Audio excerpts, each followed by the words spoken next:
नमस्कार, राजस्थान समाचार में आप सभी का स्वागत है। मैं हूं आपके साथ प्रज्ञा मिश्रा। बुलेटिन की शुरुआत करेंगे बड़ी और अहम खबर के साथ। तो सबसे पहले बात कर लेते हैं, केंद्रीय गृह मंत्री अमित शाह जयपुर दौरे पर हैं। जयपुर शहर के पास रिंग रोड स्थित दादिया गांव वो वहां पहुंचे, जहां वो सहकार और रोजगार उत्सव का शुभारंभ किया। आपको बता दें, संयुक्त राष्ट्र महासभा ने साल 2025 को अंतर्राष्ट्रीय सहकारिता साल घोषित किया। ऐसे में केंद्र सरकार और सहकार पर विशेष ध्यान दे रही है और हर पात्र परिवार को सहकारिता के तहत मिलने वाले तमाम लाभ देने की मुहिम चला रही है। इसी के तहत जयपुर के दादिया गांव में सम्मेलन किया गया। सहकारिता सम्मेलन को सहकार और रोजगार उत्सव नाम भी दिया गया। इस सम्मेलन में आपको बता दें, मुख्यमंत्री भजनलाल शर्मा ने भी शिरकत की। इस सहकार और रोजगार उत्सव के दौरान मुख्यमंत्री भजनलाल शर्मा ने कई बड़ी सौगातें दी। समारोह के दौरान 8000 से ज्यादा युवाओं को सरकारी नौकरी के लिए नियुक्ति पत्र दिए गए। और क्या कुछ कहा भजनलाल शर्मा ने, चलिए आपको सुनाते हैं। के उपलक्ष्य में 24 अन्न भंडारण गोदाम, 64 millets outlets, Gopal credit card योजना के तहत ऋण का वितरण, दूध उत्पादक समितियों को माइक्रो एटीएम का वितरण, 2 उत्कृष्ट पैक्सों का सम्मान, प्राइमरी डेयरी कोऑपरेटिव सोसाइटी का ऑनलाइन पंजीकरण और दीनदयाल उपाध्याय गरीबी मुक्त अभियान की सफलता की कहानियों के पुस्तक का विमोचन। ये सारी चीजें यहां पर हुई हैं। जब आज राज्य भर से सहकारिता के साथ जुड़े हुए नेता और कार्यकर्ता आए हैं, मैं आप सभी को कहने चाहता हूं कि विगत 100 साल के अंदर सहकारिता ने देश के विकास में बड़ा योगदान दिया है, मगर आने वाले सहकारिता के 100 साल है। हर गांव, हर विकास, हर गांव, हर गरीब, हर किसान तक सहकारिता को पहुंचाने के लक्ष्य के साथ नरेंद्र मोदी जी ने केंद्र सरकार में एक स्वतंत्र सहकारिता मंत्रालय स्थापित किया है। आज 98% ग्रामीण क्षेत्र में सहकारिता की सक्रिय भूमिका है। देश का धान और गेहूं की खरीदी में लगभग 20% योगदान सहकारिता का है। उर्वरक के उत्पादन में 35% उर्वरक सहकारिता के माध्यम से उत्पन्न होता है। 30% चीनी सहकारिता के माध्यम से उत्पादित होती है और 20% से ज्यादा फेयर प्राइस शॉप भी कोऑपरेटिव के माध्यम से चलते हैं। 8,50,000 कोऑपरेटिव के माध्यम से 31 करोड़ लोग सहकारिता से जुड़े हैं और नरेंद्र मोदी जी ने सहकारिता मंत्रालय की स्थापना की। 4 साल के अंदर हमने 61 इनिशिएटिव के माध्यम से सहकारिता को मजबूत करने का काम किया है। 1 लाख नए पैक्स बनाने का काम शुरू हो गया है।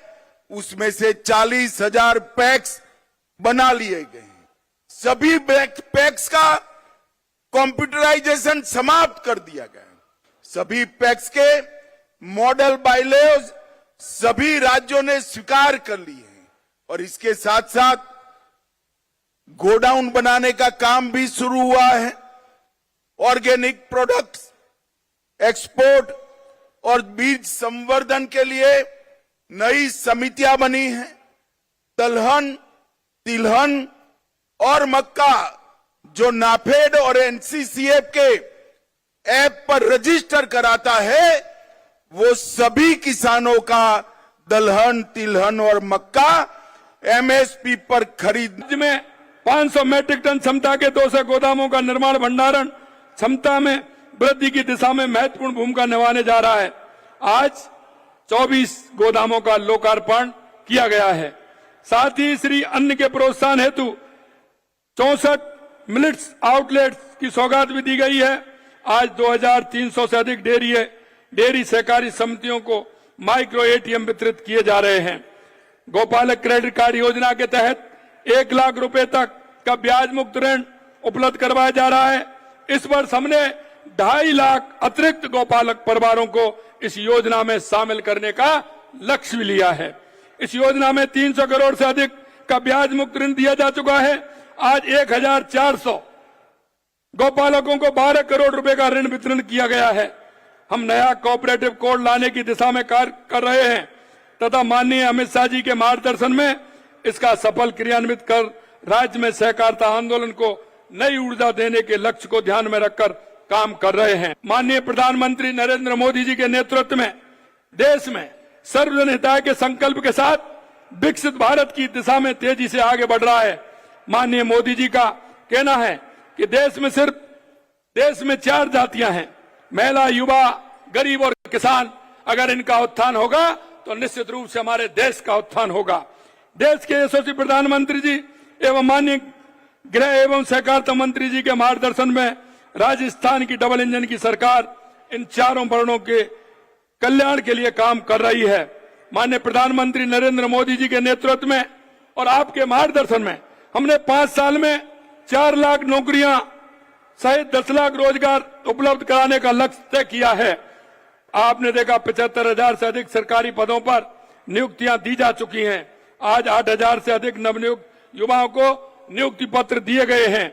आज लगभग 28,000 पदों पर भर्ती के लिए विज्ञापन जारी किया जा रहा है एवं इस प्रकार 2 लाख से अधिक भर्तियां हेतु कार्रवाई आज प्रक्रियाधीन है। हमारी सरकार इस कार्य को पूरी पारदर्शिता और तेजी जारी रखे हुए 4 लाख युवाओं को सरकारी नौकरी देना सुनिश्चित कर रही है।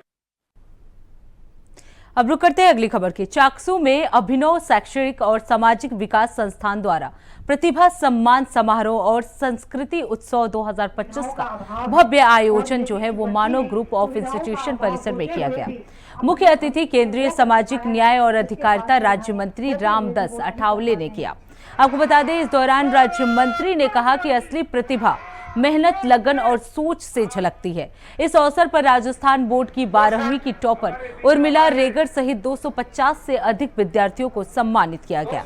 आपको बता दें, विशेष अतिथि दौसा सांसद मुरारी लाल मीणा, विधायक राम सहाय वर्मा सहित अन्य जनप्रतिनिधियों ने भी विद्यार्थियों को आगे बढ़ने की प्रेरणा दी। पूर्व राज्य मंत्री विकेश खोलिया ने उर्मिला की आगे की पढ़ाई का खर्च उठाने की भी घोषणा की। समारोह के अंत में वृक्षारोपण कर पर्यावरण संरक्षण का भी संदेश दिया गया। आपको बता दें, सांस्कृतिक कार्यक्रमों में लोक नृत्य, गीत और नाटक प्रस्तुत किए गए, जिन्होंने सभी दर्शकों को भाव विभोर कर दिया।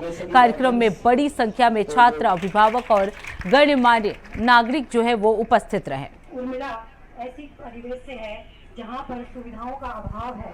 बच्चे भी माननीय मंत्री महोदय 90% अभाव से पास हुए हैं। ये अकेली नहीं है, इसका पूरा परिवार, इसे बड़े बच्चे पूरे परिवार है।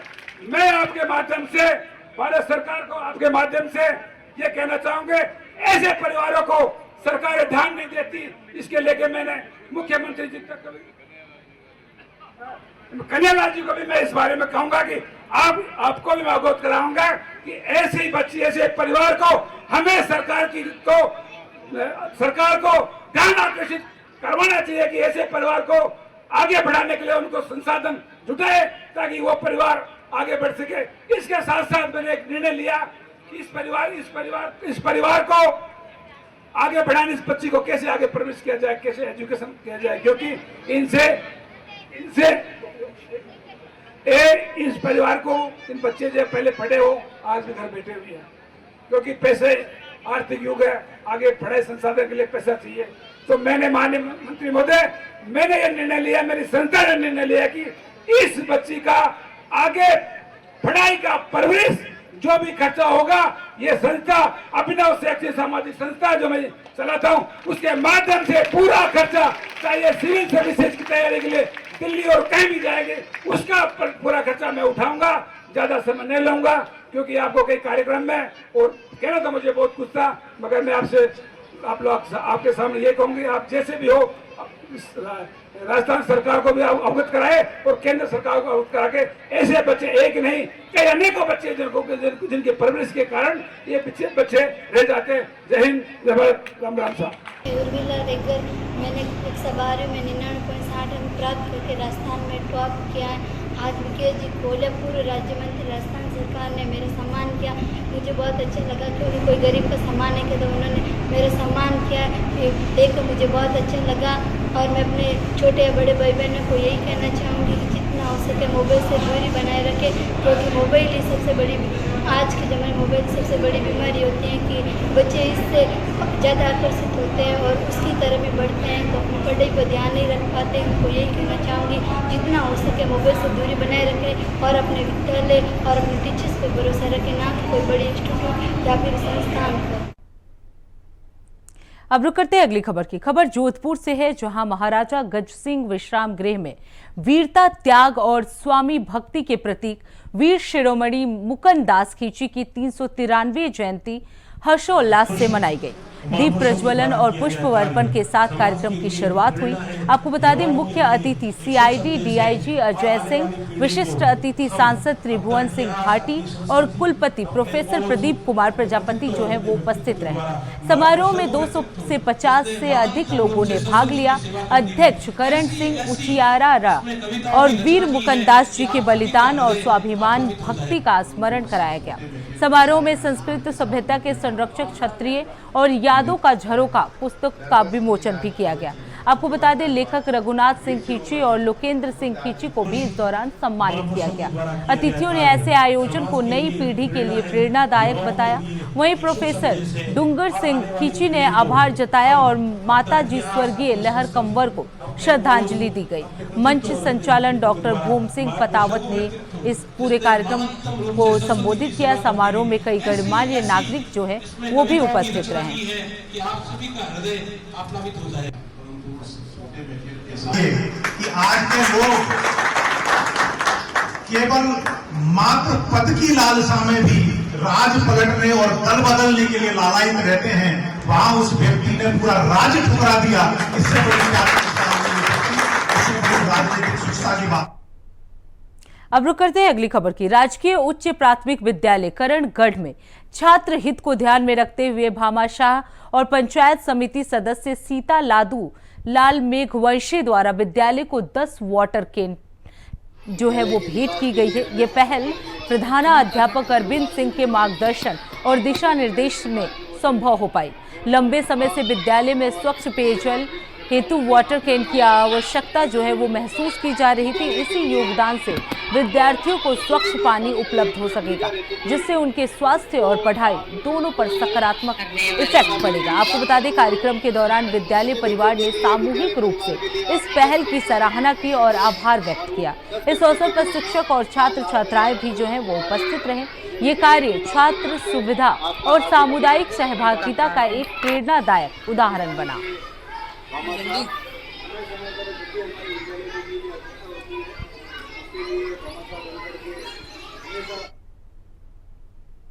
अब रुक करते हैं अगली खबर की। खबर फलौदी से है, जहां एक आरटीआई कार्यकर्ता के अपहरण और मारपीट के मामले में पुलिस 18 दिन बाद भी आरोपियों को गिरफ्तार करने में असफल है। पीड़ित मदन गोपाल ने बताया कि सरपंच भंवर लाल कीचड़ और अन्य आरोपी उनके साथ मारपीट कर अपनी ही गाड़ी में जबरन उठा ले गए थे। उन्होंने कहा कि आरोपी मामले को रफा दफा करने की कोशिश कर रहे हैं और उनके पिता और भाइयों के खिलाफ भ्रामक प्रचार करा रहे हैं। ये घटना मनगढ़ंत है। मदन गोपाल ने सरपंच के साथ जमीन विवाद का भी आरोप लगाया। पीड़ित ने जिला पुलिस अधीक्षक को ज्ञापन देकर आरोपियों की जल्द गिरफ्तारी की मांग की है।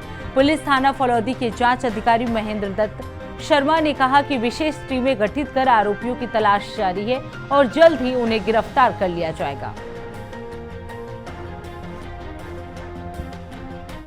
जून को मेरा अपहरण हो गया था फलौदी से, और बाकी इसमें 3 लोगों के खिलाफ मैंने नामजद मुकदमा दर्ज करवाया है। उसमें भंवरलाल सरपंच मेन अनुरोल है, वो पीछे से उसका कर रहे थे वो नेटवर्क पूरा, और इसने फिर पुलिस की मेन नाकाबंदी करने के बाद में इन्होंने मेरे को वहाँ से मारपीट करके छोड़ भी दिया था। 4 घंटे बाद मेरे को वहाँ से भाग गए थे। फिर मेरे खिलाफ इन्होंने फिर मेरे परिवार को ही भड़का के, मेरे परिवार के साथ मेरे 5 साल से रंजिश चल रही है, तो फिर भंवरलाल ने इनको सोशल मीडिया के माध्यम से परिवार को एक हथियार बनाया है, और वो भी हथियार जो मेरे परिवार के साथ नहीं बन रही है, इसके लिए वो मेरे खिलाफ झूठी अफवाह दिला रहे हैं, जो सोशल मीडिया पे वो चला रहे हैं। इसके लिए मेरे को आज 18 दिन से न्याय नहीं मिल रहा है। इसके लिए मैं आज एसपी ऑफिस में ज्ञापन देके और मेरी सुरक्षा के लिए अब रुक करते हैं अगली खबर की। राजस्थान रोडवेज ने निजी बसों के मुकाबले बेहतर और गुणवत्तापूर्ण सेवाएं देने के उद्देश्य से नई पहल मेरी बस मेरी जिम्मेदारी शुरू की है। इस अभियान का मकसद बसों को स्वच्छ, सुविधा युक्त और यात्रियों के लिए आरामदायक बनाना है। इसके तहत कर्मचारियों को बस की साफ सफाई, समय पालन और यात्री सेवा में सुधार के लिए जिम्मेदार बनाया गया। आपको बता दें, इस पहल से रोडवेज बसों का रख रखाव बेहतर होगा और यात्रियों को बेहतर सफर अनुभव मिलेगा। बसों में सफाई, समय पर संचालन, व्यवहार में सुधार के कारण यात्रियों का विश्वास भी बढ़ेगा। साथ ही ये पहल कर्मचारियों की जिम्मेदारी और जवाबदेही को बढ़ावा देती है, जिससे बस सेवाओं की गुणवत्ता में जो है वो सुधार होगी। मेरी बस मेरी जिम्मेदारी अभियान से राजस्थान रोडवेज बस का उद्देश्य बस को अधिक आधुनिक, भरोसेमंद और यात्रियों के लिए पसंदीदा बनाना है, जिससे निजी बसों के मुकाबले इसमें यात्रा करना आसान हो। कोई भी समस्या आपको हो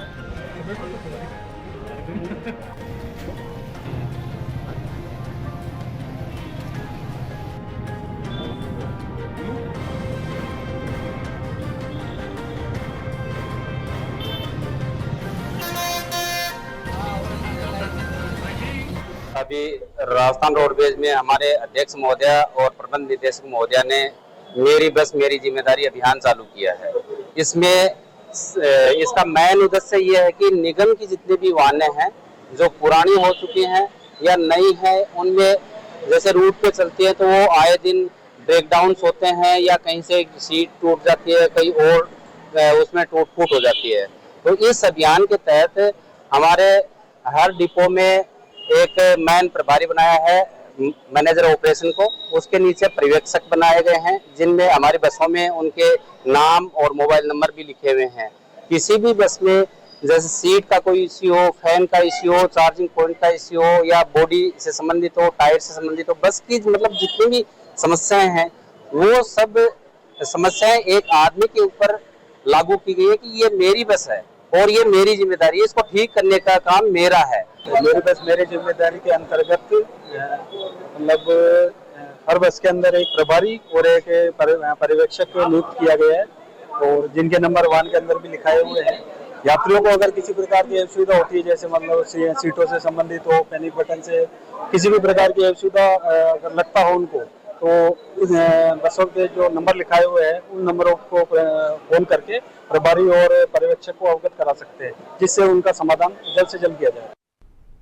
अब रुक करते हैं अगली खबर की। गत बजट सत्र में विधायक भैराराम सियोल द्वारा पूछे गए सवाल के जवाब में सानिवी विभाग के राजस्थान राज्य सड़क विकास निगम यानी RSRDC ने जोधपुर ओंसिया फलोदी राजमार्ग के नवीनीकरण के लिए टेंडर प्रक्रिया जो है वो शुरू होने की जानकारी दे दी है। इस परियोजना से राहगीरों को बेहतर आवागमन सुविधा मिलेगी और टूटी फूटी सड़कों की समस्या से निजात मिलेगा।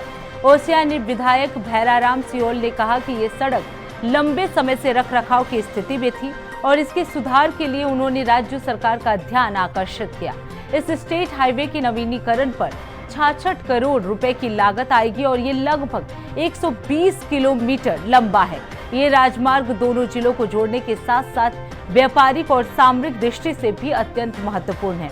भारतमाला आर्थिक कॉरिडोर से जुड़ा ये मार्ग ओसिया और लोहावाट जैसे महत्वपूर्ण कस्बों को जोड़ता है, जिससे क्षेत्र के विकास को नई गति मिलेगी।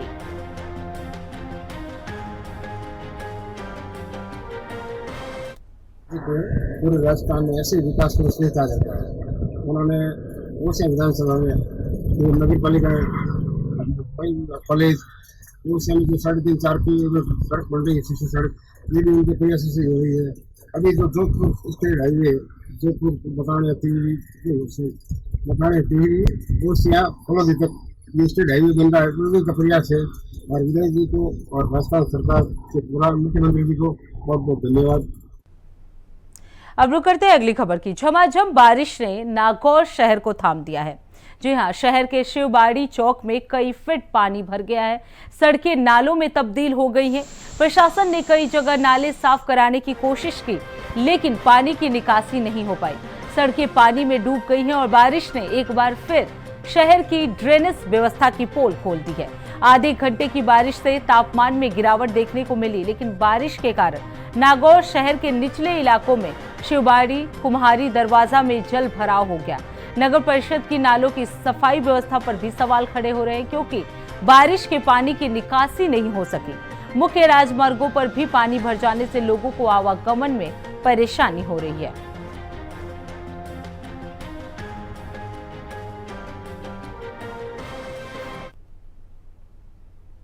अब रुक करते हैं अगली खबर की। झालावाड़ की अनमोल धरोहर भवानी नाट्यशाला 104 साल की हो गई है और आज इसका स्थापना दिवस है, लेकिन ये अनमोल धरोहर को आज भी बदहाली के कारण दुर्दशा का शिकार होना पड़ रहा है।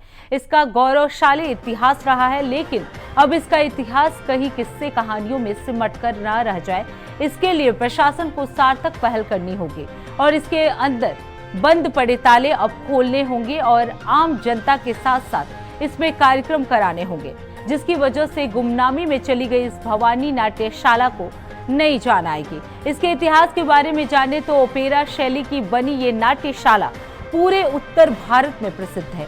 यहाँ अनेक नाट्य खेले हैं। इसकी स्थापना महाराजा राणा भवानी सिंह ने 16 जुलाई 1921 को की थी।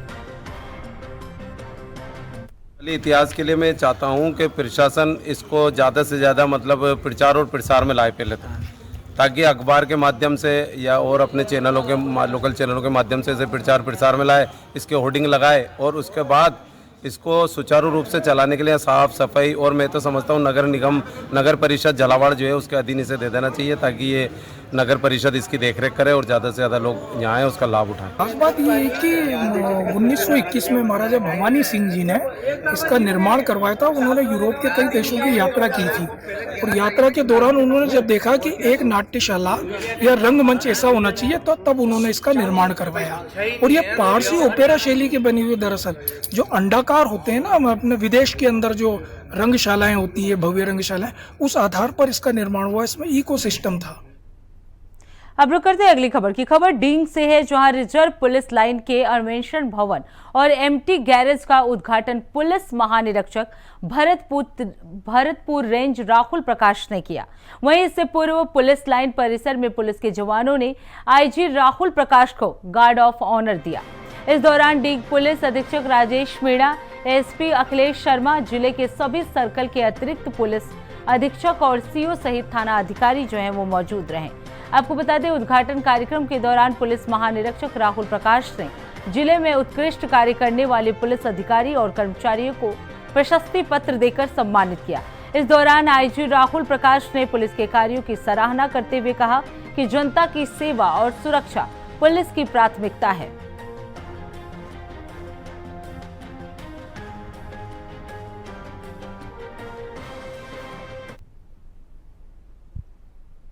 तो फिलहाल राजस्थान समाचार में बस इतना ही। देश दुनिया की तमाम बड़ी खबरों के लिए देखते रहिए इंडिया वॉइस। तब तक के लिए नमस्कार।